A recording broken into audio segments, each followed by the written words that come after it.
Have you ever beaten yourself down for not being good enough at a video game? For most of us, I'm pretty confident the answer is going to be no, because we don't take games that seriously, and also because that sounds really not fun, which goes against the entire point of playing games in the first place, right? I've sunk nearly 750 hours into Deep Rock, and never once did I berate myself for being a poor gamer because I couldn't beat a Hazard 5 mission. But I would do it if I found myself unable to render a simple background, and if you're here, good chance you would as well. So why is that?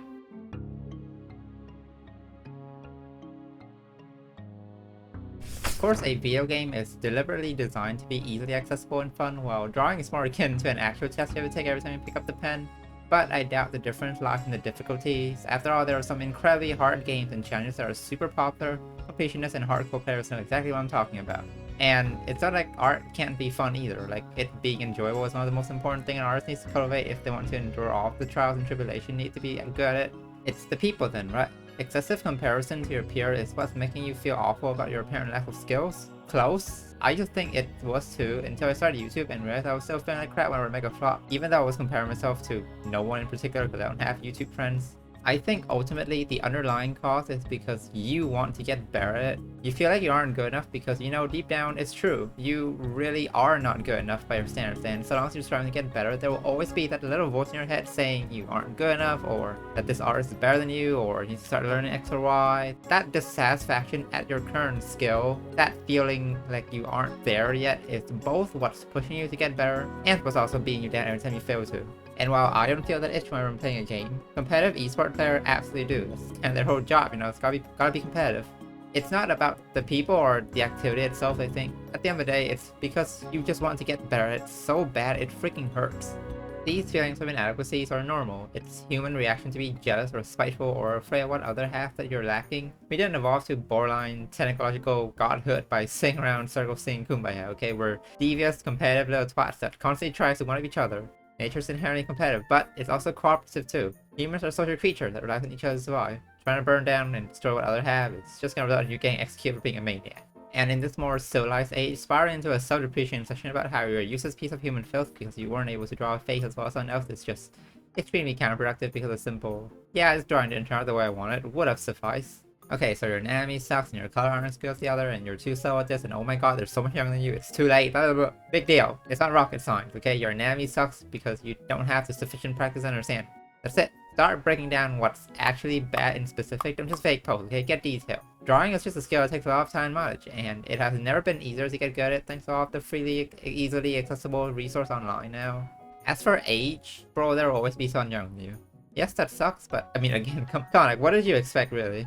And depending on your actual age, you might have just not been able to take advantage of the resource that younger folks have in spades. Notably, copious amount of free time and the quick sum of human knowledge right at their fingertip. We all must make do with the hands we were dealt with. I know it really sucks, especially on a bad day, but do know it's kind of a grass is always greener on the other side situation, because there will always be someone younger, better, more fortunate. And being late has its own set of advantages too, mainly transferable skill sets and the experience of being alive a lot longer than a youngster. It's not so black and white. If you start to look at your apparent lack of skill through a more grounded and objective lens, it's actually pretty hard. Just chalk things up to you being an inherently flawed human and more on the sheer difficulty of the task at hand. Nothing worth doing is ever easy, okay? And if there's a will, there's a way. With enough time and practices, you can turn the unhealthy, polluted depreciation into clean, sustainable motivation. At the start of the journey, it's important just to be perfectly honest and realistic with yourself. Like, this thing genuinely takes a while to get good at. Don't be too upset if you're on year 2 and still aren't able to draw a proper face, okay? It took me 5 years. Yes, some people are able to pull it off just after a year or even a month, but growth is not linear. Some learn faster than the other. Some have more free time to dedicate to the act of learning. Some have pre-existing skill from their other ventures that are applicable into drawing, which gave them a big head start over younger folks who are still figuring out how to even be human. We can ramble on and on about unfair advantages and intrinsic talent, but at the end of the day, excellence is a pursuit interest. If you can master your favorite games, there is basically no reason why you can't eventually master drawing or any skill really given enough time. So yeah, get real. Drawing is just freaking hard. And here's the kicker, okay? It's totally fine if you aren't interested in breaking your skull open trying to get good at it. Not everyone wants to bother with the whole min-maxing and optimization of learning and growth. Just want to have fun, pass the time. And that's totally valid. I take art seriously, but I couldn't care less about getting good at writing. It's just something I enjoy doing. It's the same as video game as well, like I said at the start. So ultimately, you have two options, two remedies to your demon. either continue onwards and forwards, but learn to be more gentle with the way you treat yourself whenever you suck at something. Because those feelings of, dang, I'm not good enough, I suck, are never ever going away so long as you're trying to get better, so you should try and form a better relationship towards the concept of sucking as soon as possible. Being bad is the main part of getting good. Or, option 2, you can step back and say, this is causing me more headache than it's worth, I'm not sure if I want to keep on doing this to myself anymore, and just stop caring so much about trying to get good that you're splitting hairs over every little mistake. If you aren't planning to make a living out of this thing, or drawing is not a core part of your identity as a person, you can just not care about it too much. Like, did someone force you to get good in a year or something? Just because people are making amazing drawing doesn't mean you one day have to as well. Like, even people who make amazing drawings aren't obligated to make better, more amazing drawings as well. Every now and then you gotta ask yourself if this desire to get better and better is stemming from yourself or from society's dumb expectation that we're wasting our time if we aren't constantly trying to maximize shareholders' value by increasing the quality and quantity of what we can output into the world. Basically, do it for the love of the game, not because others tell us to love it. Accept that these bouts of doubts and insecurity are just human emotions we all must deal with, and learn to process them in a more healthy and calm manner rather than suppressing and running away from it. If you're still a beginner, understand that being new at something means you suck at it so badly, your beginner brain won't even be able to comprehend just how much you're getting wrong. Don't take it too personally, as 9 times out of 10 it is just due to how freaking hard drawing is, okay? With the more experience, I think just because of how difficult and vast this art thing is, it is so easy to get caught up in all the things we still have yet to master and forget all the stuff we're probably pretty competent at. Just take pride in your ability to make stuff. This shit is really, really hard. Why do you think AI stuff are so incredibly popular and appealing? Like, hype stuff up, come on. Even a half-baked mess is still miles ahead from what most people are capable of doing, right? And anything more than that is genuinely really impressive. Lastly, life is really hard. And honestly, there are a lot more dangerous things to be anxious and worried about.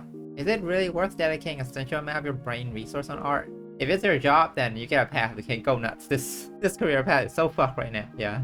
But, you know, if it's just a hobby, even if you're serious about getting better, it's kind of inefficient to use your anxiety. Like, did you know the planet is literally on fire now because we can't stop bombing each other and poisoning every inch of the earth for the sake of profits? We have much bigger fishes to fry, okay? I just don't think drawing is one of those.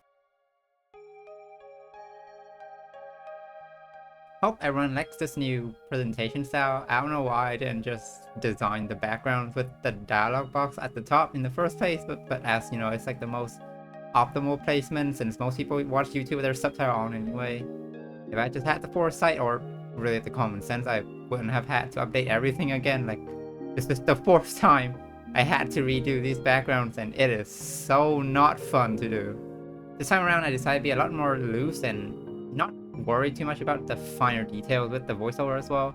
I usually go back and like edit and tweak the script pretty heavily after the first draft, which I'm not sure if I'm enjoying the end result that much. Everything feels a bit too stiff and clunky and the flow just it's not there, so I'm gonna just open the floodgates and see if this unfiltered raw yapping is resonating with you guys better.